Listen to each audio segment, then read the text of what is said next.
Hi friends, అందరికీ నమస్కారం. ఇప్పుడే అందిన వార్త. జగన్ కి కలిసొచ్చిన అదృష్టం. ఇక నుండి ఆ పదవి జగన్ కే. ఈ విషయాలన్నీ తెలుసుకునే ముందు వీడియోని అయితే పూర్తిగా చూడండి. అప్పుడే మీకు పూర్తిగా అర్థమవుతుంది. అదే విధంగా చాలా మంది సబ్స్క్రైబ్ చేసుకోకుండా వీడియోని చూస్తున్నారు. దయచేసి సబ్స్క్రైబ్ చేసుకోండి. సబ్స్క్రైబ్ చేసుకోవడం వల్ల నేను చేసే ప్రతి వీడియో అప్డేట్ మీకు ముందుగానే నోటిఫికేషన్ రూపంలో వస్తుంది. అదే విధంగా లైక్ చేయడం మర్చిపోతున్నారు. దయచేసి లైక్ చేయండి. అలాగే పక్కనే ఉన్న గంట సింబల్ అయితే క్లిక్ చేసుకోండి. ఈ వీడియో పైన మీ ఉద్దేశాన్ని కామెంట్ రూపంలో తెలియజేసేయండి. ఫిబ్రవరి 24 నుంచి ఏపీ అసెంబ్లీ సమావేశాలు మొదలు కానున్నాయి.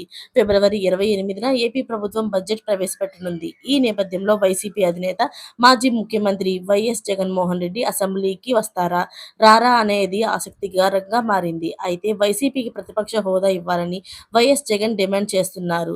అప్పుడే ప్రజా సమస్యలపై మాట్లాడేందుకు అధిక సమయం దక్కుతుందని అంటున్నారు.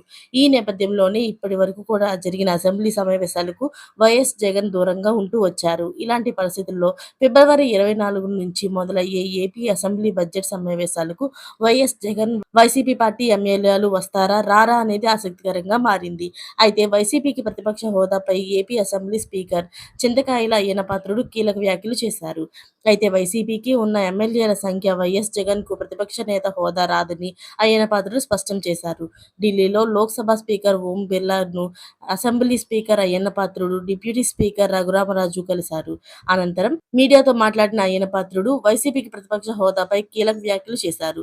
18 మంది ఎమ్మెల్యేలు ఉంటే గాని ప్రతిపక్ష నేత హోదా ఇచ్చే వీలు లేదని అయ్యన్నపాత్రుడు అభిప్రాయపడ్డారు.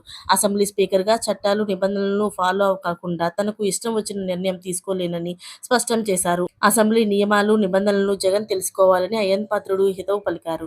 వైసీపీ ఎమ్మెల్యేలు అసెంబ్లీకి వచ్చి వారి నియోజకవర్గంకు సంబంధించిన సమస్యలపై చర్చించాలని సూచించారు. వైఎస్ జగన్ అసెంబ్లీకి రాకుండా ప్యాలెస్ లో కూర్చొని మాట్లాడితే అందుకు అసెంబ్లీలో మంత్రులు ప్రభుత్వం సమాధానం చెప్పాలని అనడం వింతగా ఉన్నదని అయ్యన్నపాత్రుడు గారు అన్నారు. అలాగే దేశంలో ఎక్కడైనా ఇలాంటిది ఉందా అని ప్రశ్నించాడు.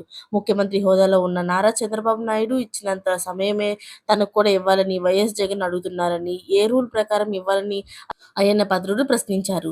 చట్టాలు నిబంధనలను మార్చి వైఎస్ జగన్ కు సమయం ఇవ్వలేమని స్పష్టం చేశారు. అలాగే అనుమతి లేకుండా 60 రోజులు అసెంబ్లీకి రాకపోతే చర్యలు తీసుకోవచ్చని, సభకు ఎందుకు రాలేకపోయారనేది దానిపై కారణాలు చెప్తూ స్పీకర్ కు లేఖ ఇవ్వాల్సి ఉంటుందని, సరైన కారణం ఉంటేనే అనుమతి ఇస్తామని స్పష్టం చేశారు. అయితే అసలు విషయం ఇలా ఉంటే కొందరు మాత్రం స్పీకర్ అయ్యన్నపాత్రుడు గారైతే జగన్ కు ప్రతిపక్ష నేత హోదా ఇచ్చేశారని ప్రచారం అయితే జరుగుతుంది.